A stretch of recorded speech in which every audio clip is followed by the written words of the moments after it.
Je reviens du Saguenay-Lac-Saint-Jean.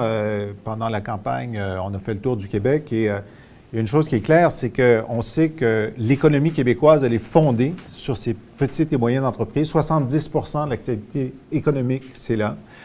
Le Parti québécois, historiquement, a été le parti qui a su, à chaque fois qu'il passait au pouvoir, donner de l'oxygène aux PME. On se souvient de M. Parizeau et du régime d'épargne-action qui a donné un élan considérable à des moyennes entreprises dont certaines sont devenues des géants nationaux et internationaux.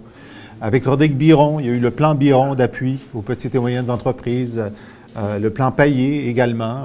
Les sommets économiques ont fait en sorte aussi de donner de l'oxygène, les crédits d'impôt régionaux pour les régions ressources. Et donc, il nous incombe maintenant de refaire ce travail pour remettre en priorité les PME québécoises. Et pour développer un réel programme, bien, la meilleure façon, c'est de demander à des entrepreneurs ce qu'ils en pensent, à partir de leur expérience à eux. Bien, ça tombe bien parce qu'à l'intérieur du caucus du Parti québécois, on a 3 entrepreneurs qui ont connu dans leur vie l'étape de création d'une entreprise et l'ensemble des enjeux auxquels font face les entreprises. Alors, je vais commencer, et c'est bizarre, mais vous allez voir, c'est intéressant, par vous présenter brièvement les 3 entrepreneurs qui font partie de l'équipe Priorité PME qu'on annonce aujourd'hui. Mireille? Bonjour, je me présente moi-même, c'est ça? Oui. Alors, bonjour tout le monde. Donc, Mireille Jean, députée de Chicoutimi. Je suis très heureuse de l'initiative qui nous est proposée de former un trio PME. Très heureuse parce que ça me permet de pouvoir rendre disponible à la population du Québec l'expertise que j'ai développée depuis 30 ans comme justement entrepreneur. Moi, j'étais à la tête d'une entreprise en haute technologie Trionic qu'on a démarré il y a une trentaine d'années, moi et mon conjoint, quelques amis. Ça m'a permis de développer une expertise assez pointue comme entreprise manufacturière de produits de haute technologie, localisée dans une région non montréalaise, non à Québec, mais une région du Saguenay-Lac-Saint-Jean, et exportatrice. Donc, c'est une expertise qu'on a développée comme ça. J'ai aussi développé une expertise au niveau de l'arrivée des capitaux de risque et 2-3 rondes d'investissement.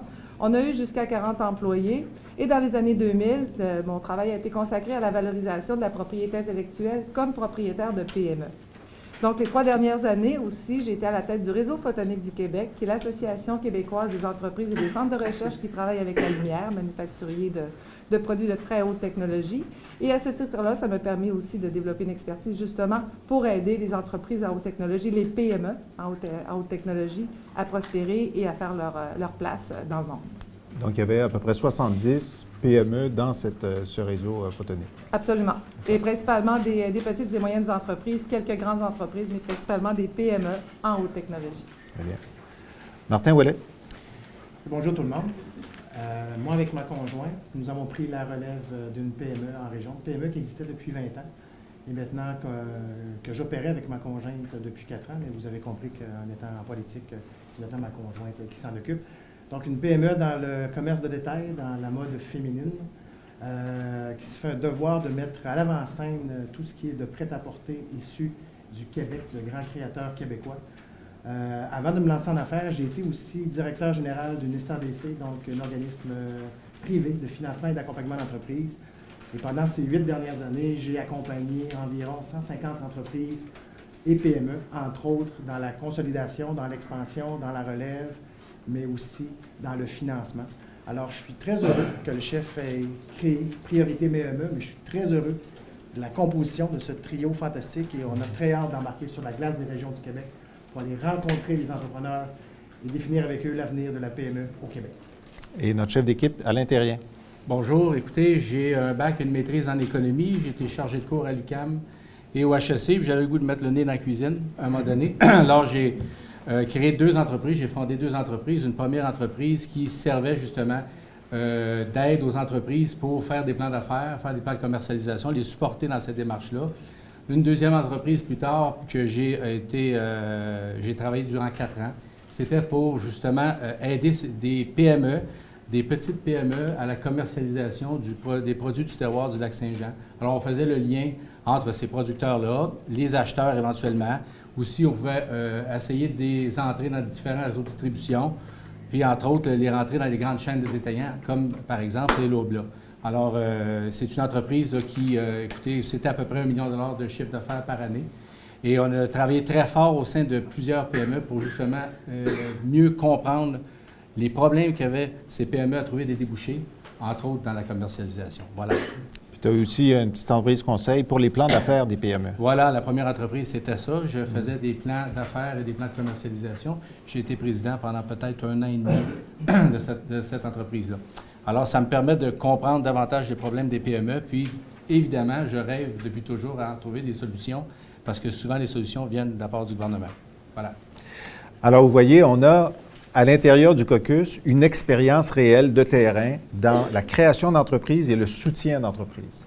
Alors, je me suis dit, bien, il n'y a rien de mieux pour préparer notre programme électoral pour l'an prochain que d'utiliser leurs compétences et d'envoyer ce trio Priorité PME à la rencontre des entreprises dans les régions, des associations d'entreprises, des villes aussi. Certaines villes ont des pratiques de soutien d'entreprises qui sont meilleures que d'autres. La Fédération canadienne des entreprises indépendantes dit souvent que Victoriaville est une ville modèle pour ça. Donc, allez voir ces bonnes pratiques-là. Et aussi demander aux entrepreneurs eux-mêmes quels sont les irritants principaux. Parce qu'eux, ils le savent. On ne comprend pas pourquoi on remplit 3 formulaires identiques pour 3 agences gouvernementales. Ça pourrait se régler facilement. Dans les restaurations, là, il y a 2 permis, là, que ça n'a pas de sens, qu'il faut attendre que l'un dise oui pour avoir l'autre. Ça peut se régler rapidement. On veut avoir un certain nombre de propositions comme celle-là et les faire connaître à mesure. Et aussi, plus largement, dire bien, comment est-ce que, par exemple, Revenu Québec, son attitude envers les entrepreneurs doit changer. Les entrepreneurs québécois ne sont pas présumés coupables. Ça, c'est une chose qu'on entend partout, la difficulté que Revenu Québec fait peser sur beaucoup d'entrepreneurs. Et ces idées qu'on a avancées sur l'achat local, le contenu local, comment est-ce que les entreprises voient ça, comment ils pourraient en profiter, est-ce qu'ils ont des suggestions à faire dans la définition de notre proposition. Il y a des choses que la Fédération québécoise d'entreprises indépendantes qui a lancé aujourd'hui sa semaine contre la paperasse, et on les salue, nous dit par exemple qu'il faudrait que le gouvernement québécois, lorsqu'il ajoute une réglementation en entreprise, en soustrait une. Alors nous, on est parfaitement d'accord avec cette recommandation-là, puis on pense que c'est le minimum, parce que les évaluations de la Fédération, c'est que ça coûte 8 milliards de dollars par année aux entreprises québécoises juste d'assumer le fardeau administratif. Alors si on réussissait à réduire ça là, de 2 milliards, c'est comme si on réduisait les coûts de nos entreprises de 2 milliards et ce serait du travail qui serait dirigé vers la productivité, vers la raison pour laquelle les entreprises existent. Aussi, le trio va alimenter cette proposition qu'on a faite dans le programme de dire que pour les 5 premières années d'une nouvelle entreprise, on veut imaginer un cadre réglementaire allégé. Vous écoutez, là, c'est la période critique, celle où vous devez inventer votre produit, former votre personnel, trouver vos clients. Alors, le principe, c'est laissez-les travailler. Si on a des assurances qui pardonnent 3 fois, est-ce qu'on peut avoir une bureaucratie qui est aidante, en particulier pendant ces 5 années-là, sans mettre en cause, évidemment, la qualité des produits, les droits des salariés et la protection de l'environnement? Il y a sûrement moyen de faire mieux. Et donc, j'ai demandé aux 3 collègues de faire le tour et de ramener des propositions pour cet allègement spécifique pour les 5 premières années et de nous donner une direction sur le reste. Alors, c'est sûr que l'allègement réglementaire, on n'a pas inventé ça hier.